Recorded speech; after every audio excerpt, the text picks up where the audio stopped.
Moi buenas a todos e a toes. Estamos aquí neste segundo capítulo de Viva el Valle. Güey, vamos a aprender a facer el paso corrido, un paso moi principal en casi todos os valles tamén. E un paso bien sencillo. Vamos a facelo. Si vamos para la derecha, esto é unha norma general en todos os pasos e valles asturianos. Si vamos para la derecha, empezamos col pie derecho.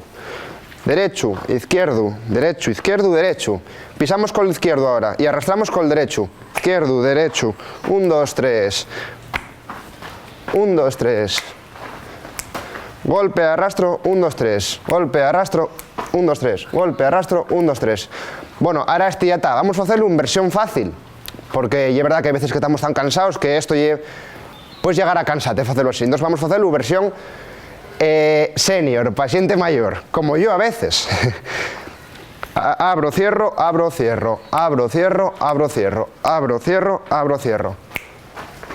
Vamos a meter un poco de música, ¿qué os parece? Damos el pandero, a ver.